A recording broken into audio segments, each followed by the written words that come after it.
नमस्कार दोस्तों, आप सभी मित्रों का हमारे YouTube चैनल अम्बे दुर्गा ज्योतिष में बहुत बहुत स्वागत है।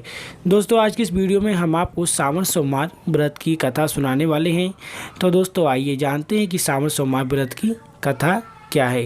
दोस्तों, अमरपुर नगर में एक धनी व्यापारी था जिसका व्यापार दूर दूर तक फैला हुआ था। पूरे नगर में लोग व्यापारी को बहुत सम्मान करते थे। पैसा और सम्मान होने के बाद वो अंदर से बेहद दुखी रहता था। ऐसा इसलिए क्योंकि उसका कोई पुत्र नहीं था।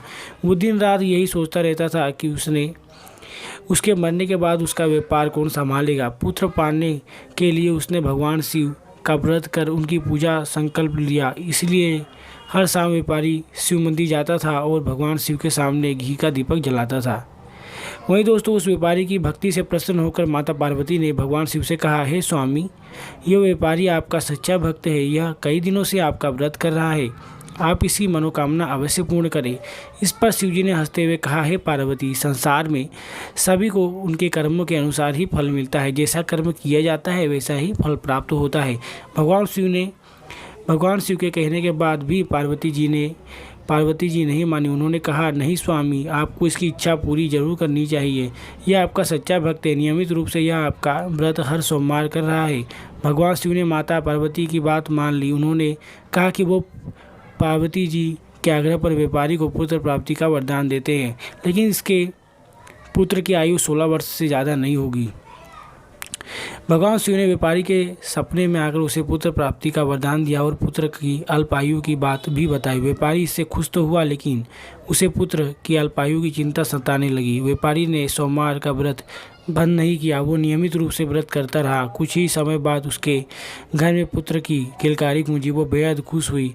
इस खुशी में उसने बहुत धूमधाम से समारोह मनाया। अल्पायु की रहस्य पता होने के चलते उसे पुत्र की ज़्यादा खुशी तो नहीं हुई, लेकिन यह बात घर में किसी और को नहीं पता थी। व्यापारी ने विद्वान ब्राह्मणों से पुत्र का नाम रखने को कहा, तो उन्होंने उस पुत्र का नाम अमर रखा।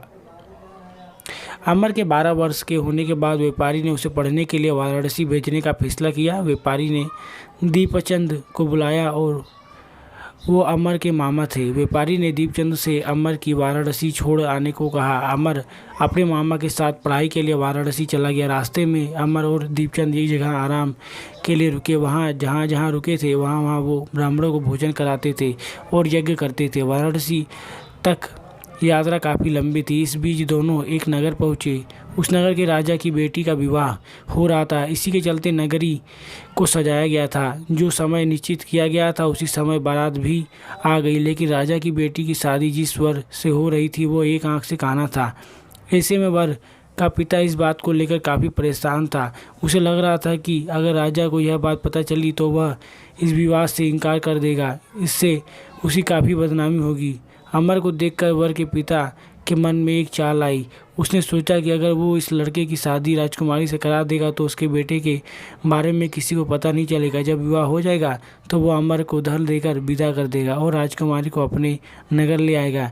इसके लिए वर के पिता ने दीपचंद और अमर से बात की। उन्होंने लालच में आकर इस प्रस्ताव के लिए हाँ कह दिया। वर के पिता ने अमर को दूल्हे के कपड़े पहनाए और राजकुमारी चंद्रिका से उनकी शादी करा दी।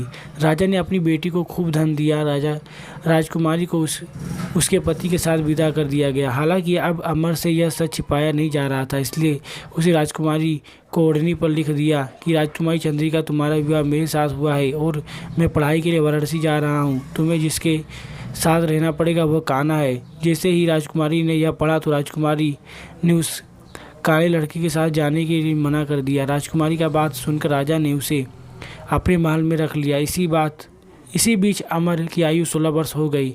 इसके लिए उसने एक यज्ञ किया। जैसे ही यज्ञ खत्म हुई उसे ब्राह्मणों को अन्न और वस्त्र दिए, साथ ही भोजन भी कराया।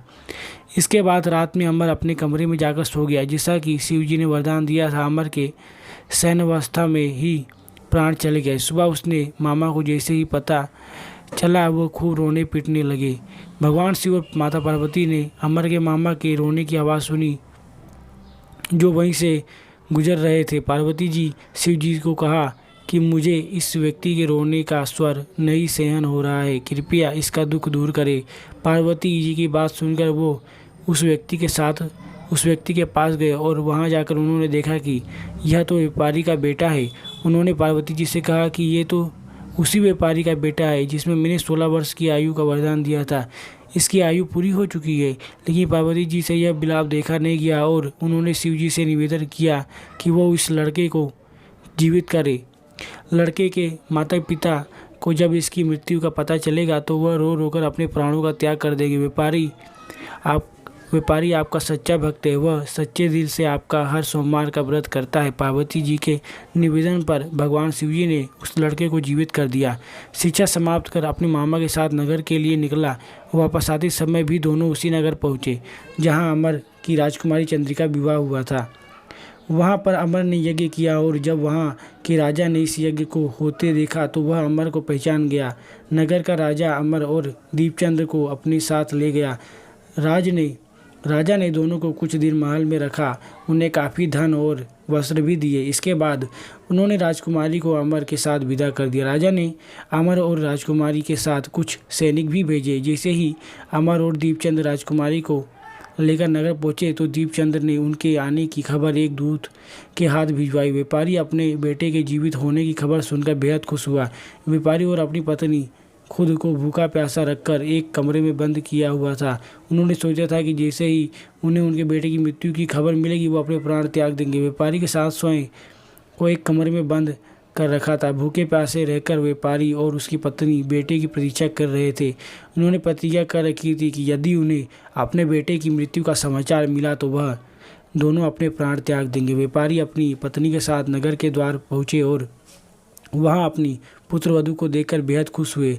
उस रात शिवजी ने व्यापारी के सपने में आकर कहा कि वो उसके व्रत करने और व्रत कथा सुनने से बेहद खुश हुए हैं। इससे प्रसन्न होकर उन्होंने व्यापारी के पुत्र को लंबी आयु प्रदान की है। इससे व्यापारी बेहद खुश हुआ। तो इसी तरह सोमवार का व्रत करने से व्यापारी के घर में खुशहालियाँ लौट आई।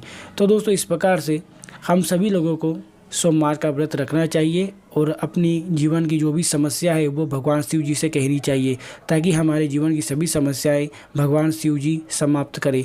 तो दोस्तों, अगर आपको ये वीडियो पसंद आई है तो कमेंट में जय शिव शंभू या फिर भोलेनाथ जरूर लिखें। मिलते हैं दोस्तों ऐसी ही अगली वीडियो के साथ, तब तक के लिए धन्यवाद।